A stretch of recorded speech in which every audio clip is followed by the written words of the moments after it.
नमस्कार दोस्तों, आप लोगों का स्वागत है हमारे इस YouTube channel Rinkesh psychology facts में। अगर वीडियो अच्छी लगे तो वीडियो को लाइक शेयर, चैनल पर आप नए हो तो चैनल को सब्सक्राइब जरूर करें और कमेंट बॉक्स में जाकर हर हर महादेव जय बागेश्वर धाम सरकार जरूर लिखें। आजकल कई लोग ऐसे हैं जो कि अपने आप को बर्बाद करने में लगे हुए हैं, क्योंकि कुछ लोग दान करते वक्त ऐसी चीजों का दान कर देते हैं कि जिनका दान नहीं करना चाहिए। और श्री कृष्ण भगवान जी कहते हैं, जो भी व्यक्ति इन 7 चीजों को दूसरों को देते हैं तो वह व्यक्ति अपने आप को बर्बाद कर रहा है, अपना भाग्य खराब कर रहा है। अगर आप भी इन 7 चीजों में से किसी दूसरे की भलाई के लिए उसे दे रहे हो तो समझ लो आप अपनी जिंदगी को बर्बाद कर रहे हो। आजकल दोस्तों कौन नहीं जानता, बाघ बताए गए उपाय कई लोग अपने घर में 100% विश्वास के साथ उनके बताए गए रास्ते पर चलते हैं और घर की दिशा और दशा दोनों ही बदल देते हैं। आजकल इंसान ही अपने पैरों पर कुल्हाड़ी मारने लगा है, अर्थात कहने का मतलब यह है कि खुद ही गलती करता है, फिर कहता है, हे भगवान तुमने मेरे साथ ऐसा क्यों किया। ऊपर से भगवान को दोष देने लगता है और आप भी यह गलती अपने घर में कर रहे होंगे। कभी आपके घर में नेगेटिव ऊर्जा का आना शुरू हो गया होगा, और जब हम इस तरह के काम करते हैं घर में तो घर की दशा और दिशा दोनों ही बिगड़ जाती है।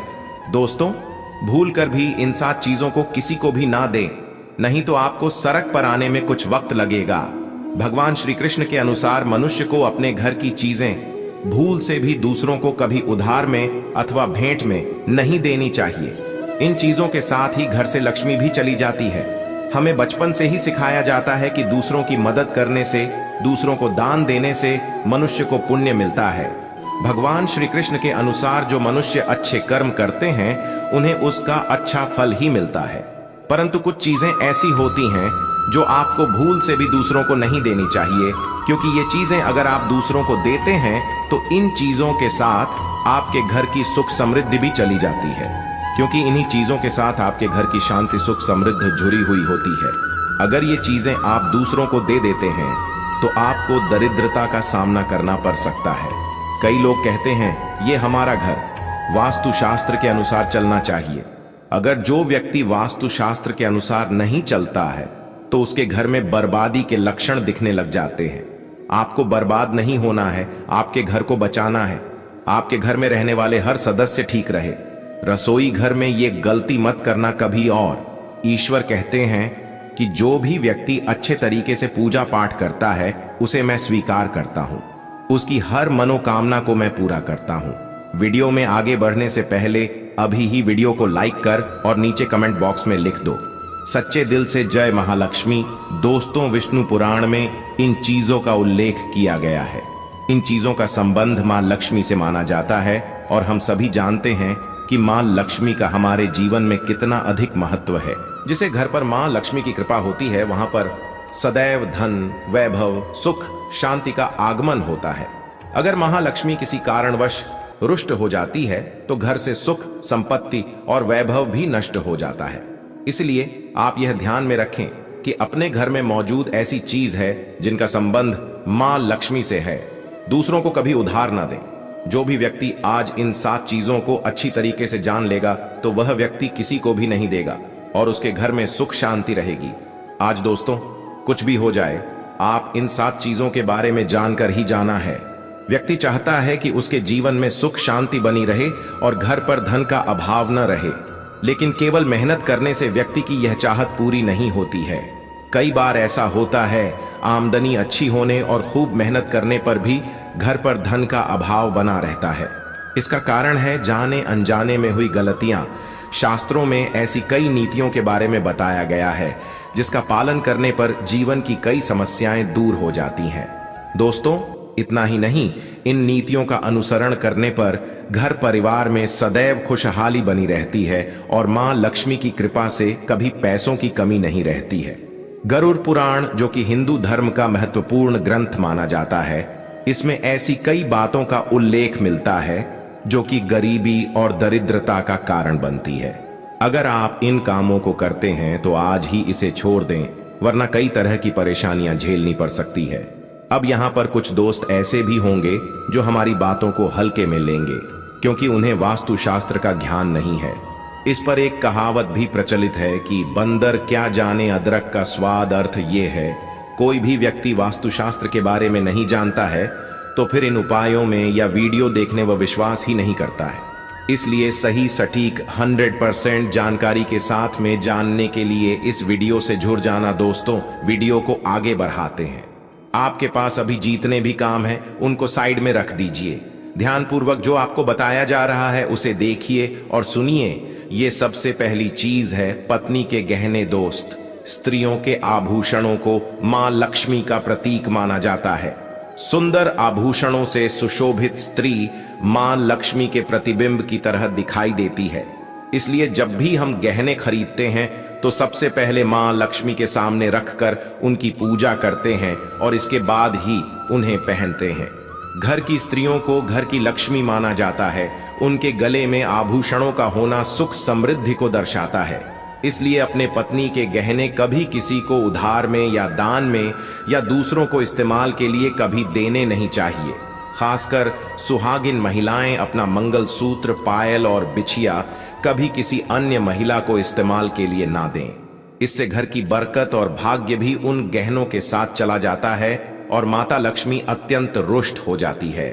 इसलिए अपने घर में सुख समृद्धि बनाए रखने के लिए इन गहनों को दूसरों को इस्तेमाल करने के लिए ना दें। दोस्तों, कई महिलाएं तो ऐसी भी होती हैं जो कि अपने गहने पसंद नहीं आती हैं और दूसरी महिला के गहने की शैली और बनावट पसंद आती है, जिसके कारण महिलाएं अपने गहने पहनने के लिए एक दूसरे से बदलाव कर लेते हैं।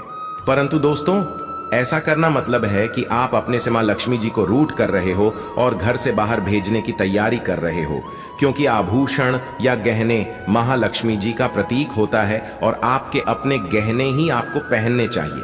किसी को भी दूसरे के गहने नहीं पहनने चाहिए। दूसरी चीज है जादू। दोस्तों, जादू जो सफाई के लिए काम आता है, हमारे घर से नकारात्मक ऊर्जा को दूर करता है। उसे मां लक्ष्मी का प्रतीक माना जाता है। ऐसा माना जाता है कि झाड़ू में मां लक्ष्मी का निवास होता है। इसलिए अपने घर की झाड़ू कभी किसी को उधार में या उपयोग के लिए ना दें। अगर झाड़ू खराब हुई है तो उसे किसी प्रवाहित जल में बहा दें, लेकिन उसे किसी को उधार में ना दें या कचरे में ना फेंकें, क्योंकि अगर आपके घर की झाड़ू कोई दूसरा उपयोग करता है तो इसका असर आपके घर की सुख शांति पर पड़ता है। इसके साथ यह भी बात ध्यान में रखें कि दूसरों के घर की झाड़ू का अपने घर में कभी प्रयोग ना करें, क्योंकि ऐसा करने से उनके घर की नकारात्मक ऊर्जा आपके घर में आ सकती है। आपको हमेशा झाड़ू को छिपाकर रखना चाहिए।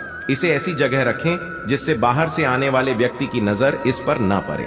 यदि आप झाड़ू को खुली जगह पर रखते हैं तो घर में वास्तु दोष लग सकता है। इसके साथ ही आपको टूटी हुई झाड़ू को भी घर से तुरंत बाहर निकाल देना चाहिए।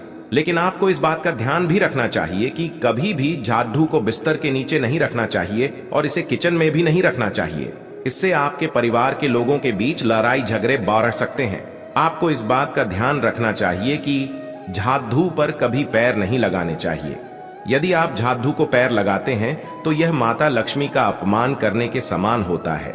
झाड़ू को पैर लगाने से घर में वास्तु दोष हो सकता है और आपको आर्थिक हानि भी हो सकती है। अगर आप घर में झाड़ू रखती है तो इसे रखने के सही वास्तु नियमों के बारे में जरूर जान लेना चाहिए, जिससे आपकी आर्थिक स्थिति अच्छी बनी रहे और घर में खुशहाली आई। कभी भी आपको घर के किसी भी व्यक्ति के घर से बाहर निकलते ही आपको झाड़ू का इस्तेमाल नहीं करना चाहिए। इससे बाहर जाने वाले व्यक्ति को अपने कार्यों में सफलता नहीं मिलती है। दोस्तों, यही नहीं, यदि आपके घर में नई बहू का आगमन हो या बेटियां घर से ससुराल जा रही हों, तब भी आपकी तुरंत झाड़ू नहीं लगानी चाहिए। मान्यता है कि ऐसा करने से आपके घर की लक्ष्मी रूठ सकती है और आपको धन हानि हो सकती है।